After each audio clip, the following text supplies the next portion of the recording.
안녕하세요. 이번 시간에는 제11회 이론 실무 이론 평가 문제 설명하도록 하겠습니다. 자, 문제 1번 다음의 대화 내용은 무엇에 관한 것인가 라고 되어 있네요. 1번 대차 평균의 원리에 맞게 기록되어 있는지를 장부 기록의 오류를 검증할 수 있다. 그 다음에 두 번째 왼쪽에는 자산과 비용, 오른쪽에는 부채와 자본 수익이 기입되며 복식부기 원리에 따라서 누락되는 금액이 없는지를 한 번에 확인할 수 있다. 그런데 3번 거래에 대한 분계 자체가 누락이 된 경우에는 오류를 확인할 수 없다. 이 시산표에 대한 얘기죠. 볼게요. 이제 사건이 발생해서 그게 거래라고 판단이 되면 분계를 하게 되고 분계를 하면 이건 이제 분계장에다가 옮겨 적겠죠. 분계를 하고 나면 이제 각 계정에다 옮겨 적어요. 그걸 이제 전기라고 합니다. 뭐 현금 계정, 보통 예금 계정 이렇게. 이제 분계가 전기가 잘 이루어지면 어느 계정에 이쪽에 적으면 다른 계정에 이쪽에 적고 반대쪽에 똑같은 금액을 또 한 계정에 이쪽에 적으면 다른 계정에 이쪽에 적고 똑같이 이렇게 전기가 제대로 돼 있는지 이제 검사를 하려면 모든 계정의 잔액들 다 모아요. 이쪽 계정의 잔액 여기다가 이쪽 계정의 잔액 뭐 여기다가 이렇게 다 모아 놓으면 대차가 일치하게 됩니다. 이제 시산표라고 하는데요. 시산표는 이쪽에 자산, 그 다음에 비용, 그 다음에 부채, 자본, 수익 이렇게 기록이 되고 좀 더 자세하게 표현하면 여기는 기말자산, 여기는 기말부채, 그리고 여기는 기초자본이 기록이 돼요.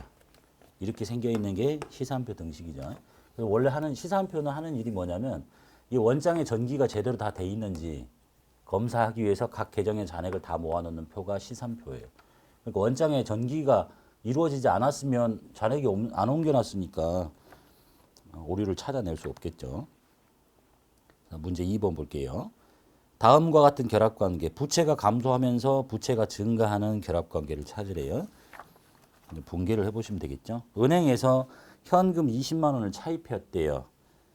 왼쪽에는 현금이라는 자산이 증가하는 거고 오른쪽에는 차입금이라는 부채가 증가하는 거래. 그 다음에 차입금 30만 원을 현금으로 갚는데요. 현금이 자산이 감소하고 차입금이라는 부채가 감소하고 세 번째, 이자 비용 2만 원을 현금으로 준대요. 현금이라는 자산이 감소하고 이자 비용이라는 비용이 발생하고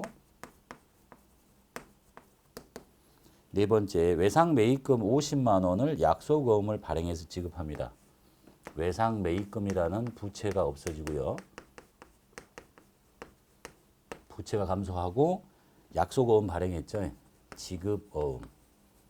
새로운 부채가 생기네요. 그래서 부채 감소, 부채 증가. 답은 4번이 되겠습니다. 문제 3번 볼게요. 다음 중 현금 및 현금성 자산에 속하지 않는 것.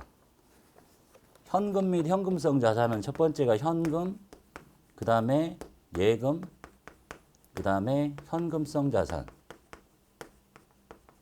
이렇게 세 가지의 합을 현금 및 현금성 자산이라고 하고 현금에는 통화, 그 다음에 통화 대용증권, 주로 수표라고 부르는 거예요.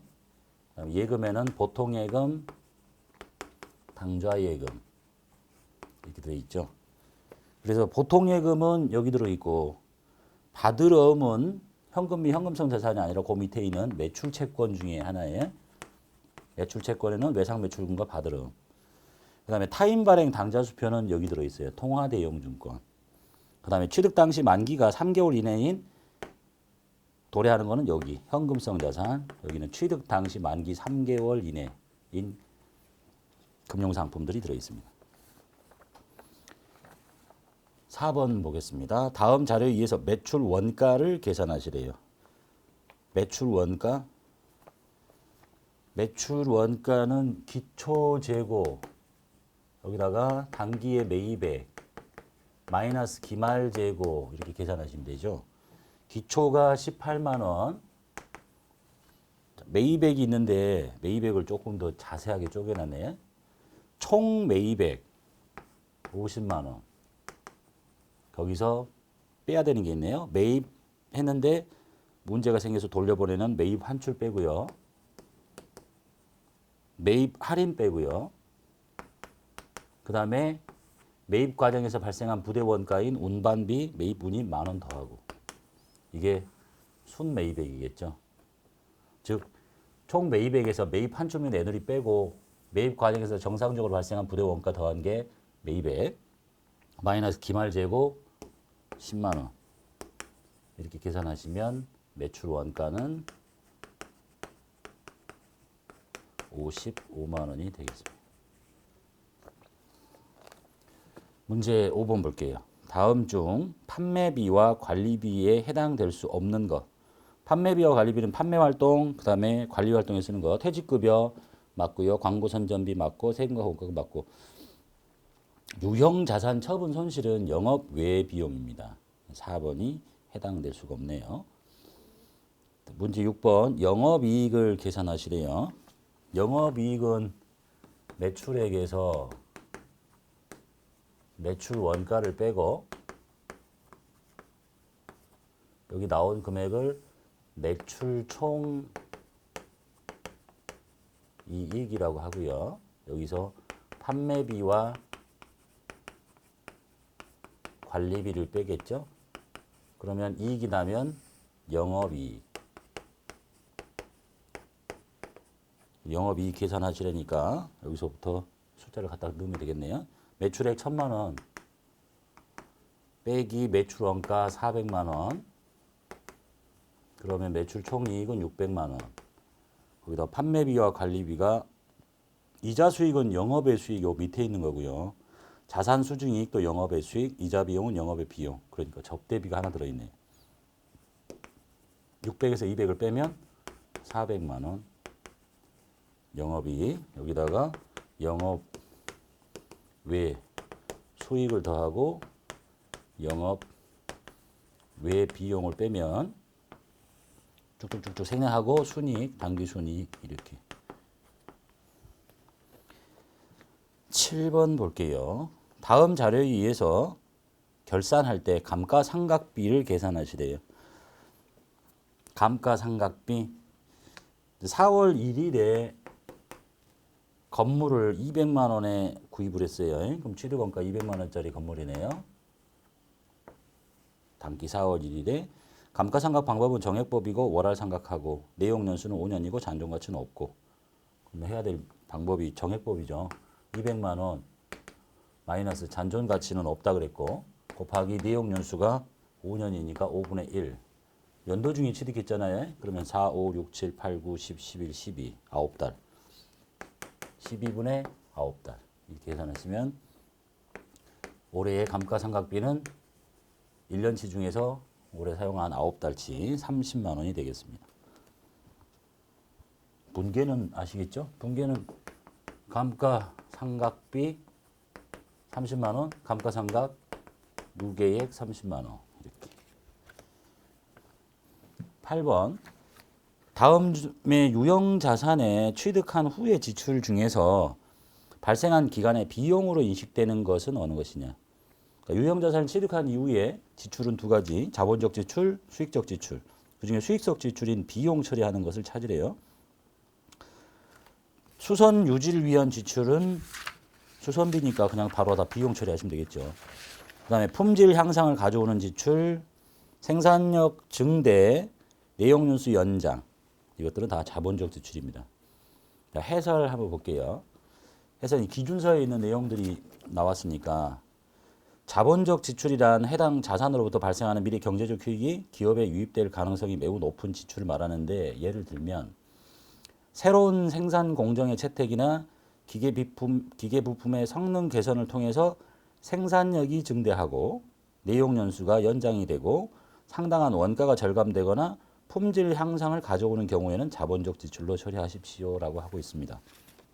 그것을 뜯어서 품질 향상, 생산력 증대, 내용연수 연장 그걸 뺀 나머지 수선 유지를 위한 거는 그냥 기간 비용인 수익적 지출로 처리하시면 되겠네요.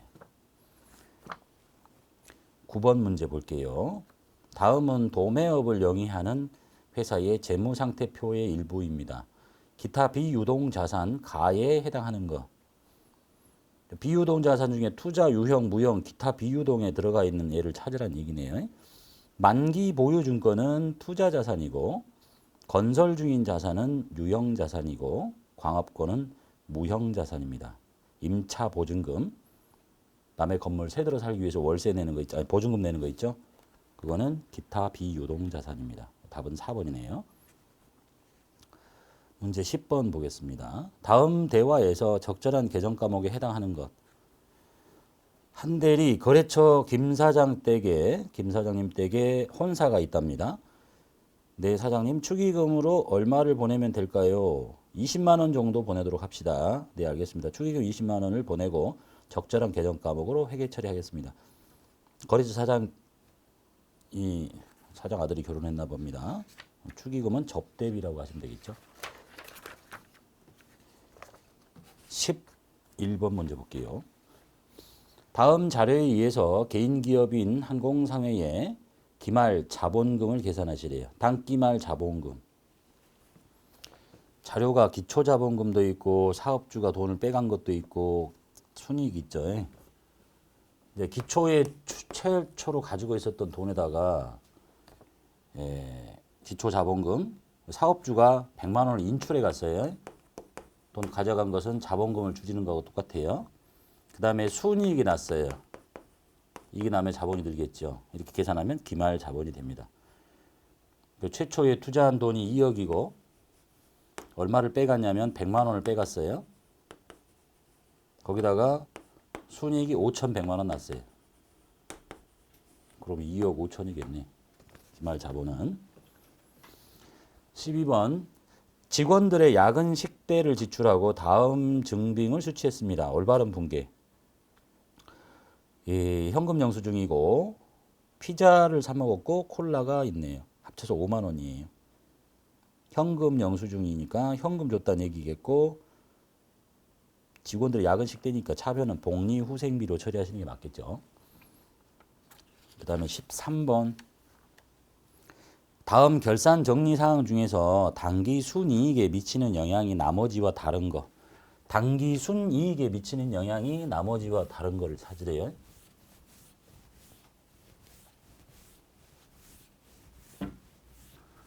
첫 번째가 선급보험료의 계상이죠.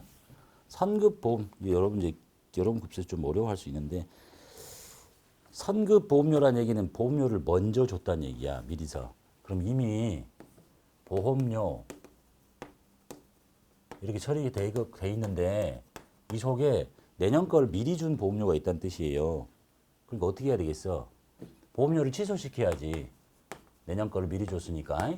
보험료를 취소시키고 선급금의 성질을 갖는구나. 그거를 비용과 함께 선급 비용. 이 스토리를 알아야 이렇게 한다는 얘기겠죠. 자, 이게 첫 번째의 회계처리고 그 다음에 대손상각비를 계산한대요. 그럼 대손상각비를 하면 되지. 대손상각 비용 그 다음에 대손 충당금 이렇게 설정하면 되겠네요. 미지급 이자 비용을 계산한대요. 내가 누구한테 돈을 빌려온 게 있는데 이자를 줘야 돼. 근데 미지급됐어. 왜 미지급됐을까? 지금 주기로 한 날짜가 안 됐기 때문에 못 줬다는 거예요. 근데 결산 때는 발생한 만큼 이자 비용을 잡아야지. 이자 비용 잡고 성격은 미지급금과 같구나.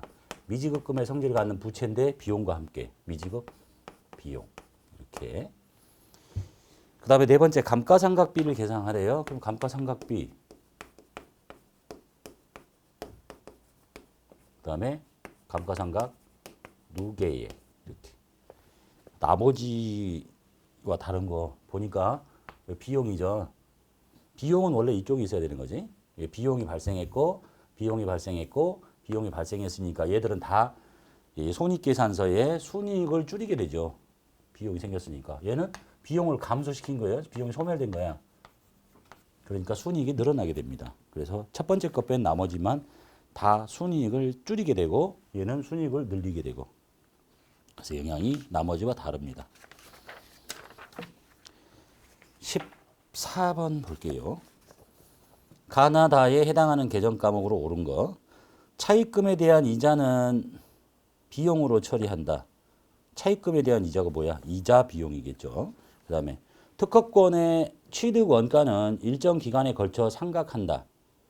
특허권은 무형자산이니까 이걸 상각하게 되면 무형자산 상각비라고 하시면 되겠고 회수가 불가능한 매출 채권은 비용으로 처리한다. 회수가 불가능한 매출 채권은 일단 충당금이 있으면 충당금을 갖다 쓰는 거고 없으면 대손 상각비로 처리하면 되겠네요. 그래서 두 번째가 답이 되겠습니다. 그 다음에 전에도 말씀드렸지만 이 내부 통제제도 이거에 대해서는 뒤에서 한꺼번에 몰아서 하는 걸로 정리하고 끝낼게요. 자, 이번 시간 여기까지 하고 마치겠습니다.